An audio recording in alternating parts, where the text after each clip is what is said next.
మెదక్ జిల్లా రామాయంపేట మండల కేంద్రంలో ఏఐటీయూసీ నాయకులు బీడీ కార్మిక సంఘం రాష్ట్ర సహాయ కార్యదర్శి అయ్యవారు లక్ష్మణ్ ఆధ్వర్యంలో దేశవ్యాప్తంగా ఈనాడు జరుగుతున్న సాధారణ సమ్మెలో భాగంగా కార్మికులు సమ్మె కార్యక్రమాన్ని నిర్వహించారు. ఈ సందర్భంగా ఆయన మాట్లాడుతూ కార్మిక వ్యతిరేక 4 లేబర్ కోడ్లను రద్దు చేయాలని, భవన నిర్మాణ కేంద్రం చట్టం ప్రకారం వలస కార్మికులకు, కాంట్రాక్టు కార్మికులకు పకడ్బందీగా కనీస వేతనం 26,000 ఇవ్వాలన్నారు.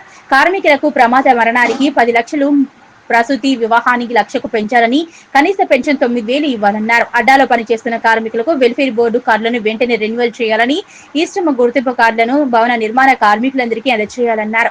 అదేవిధంగా తెలంగాణ రాష్ట్ర వ్యాప్తంగా ఉన్న బీడీ కార్మికులకు కరువు భత్యం పెంచాలని, 1000 బీడీల కూలీ రేట్లు 261 రూపాయలు చెల్లించాలని, ఈఎస్ఐ పిఎఫ్ సౌకర్యం కల్పించాలన్నారు. ప్రస్తుతం పెరిగిన కరువు భత్యం బీడీ ఫ్యాక్టర్స్ కు ఒక రోజు, బీడీ ప్యాకింగ్ రోజుకు పెరిగిన కరువు భత్యం అందించాలని డిమాండ్ చేశారు.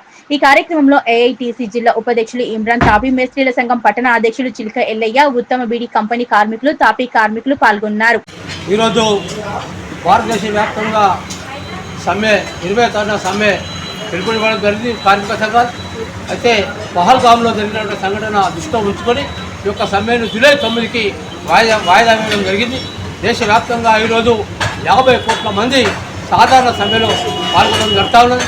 ఈరోజు భవన నిర్మాణ కార్మికులకు ఈరోజు 50 సంవత్సరాలు దాటి భవన నిర్మాణ కార్మికుడికి 6,000 రూపాయలు పెన్షన్ ఇవ్వాలని, అదేవిధంగా ఈ పెళ్లిలకు, అదేవిధంగా ప్రసూతికి ఇచ్చినటువంటి 30,000 కాకుండా 1,00,000 రూపాయలు చెల్లించాలని, సాధారణ మరణానికి 5 లక్షల రూపాయలు చెల్లించాలని, అదే భవన నిర్మాణ కార్మిక అడ్డాల వద్ద కనీస సదుపాయాలు కల్పించాలని, అదేవిధంగా దేశ సదుపాయం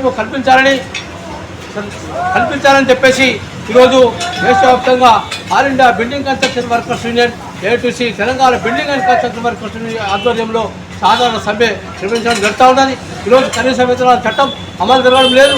కనీస వేతనము 26,000 రూపాయలు ఇవ్వాలని, అదేవిధంగా 50 సంవత్సరాల 10 బీడీ కార్మికులకు ఈఎస్ఐ కింద, ఈపీఎఫ్ కింద పనిచేసే కార్మికులకు 6,000 రూపాయలు పెన్షన్ ఇవ్వాలని, గ్రామ పంచాయతీ, మున్సిపల్, అసంఘటిత కార్మికులు అనేక సమస్యలు ఎదుర్కొంటున్నారు. నిత్యావసర వస్తువుల ధరలు పెరుగుతున్నాయి తప్ప నిర్మాణ కార్మికులకు కానీ ఇతర కార్మిక రంగాలకు కూలీలు పెరగడం లేదు. ఈరోజు మార్కెట్లో ఇనుము, సిమెంటు, ఇటుక ధరలు పెరిగిపోవడం వలన ఈరోజు భవన నిర్మాణ కార్మికులకు పని దొరకని పరిస్థితి ఏర్పడింది. ఈరోజు ఈ ఇనుము తయారు చేసే కంపెనీ యజమానులు, సిమెంట్ కంపెనీ యజమానులు కుమ్మక్కై ఈరోజు ఈ ఇనుమును, సిమెంట్ను మార్కెట్లో అధిక ధరలకు విక్రయించడం జరుగుతూ ఉన్నది. దానివల్ల భవన నిర్మాణ కార్మికులకు పని దొరకకుండా జరుగుతూ ఉన్నది. కాబట్టి ప్రభుత్వం వెంటనే ఈ యొక్క ఇనుము, అదేవిధంగా సిమెంటు ధరలు తగ్గించాలని, భవన నిర్మాణ కార్మికులకు ఉపాధి కల్పించాలని, ఇందిరమ్మ ఇళ్లకు ఉచితంగా ఇసుక సప్లై చేయాలని అనేక సమస్యల మీద ఈరోజు సాధారణ సమ్మె జరుగుతూ ఉన్నది.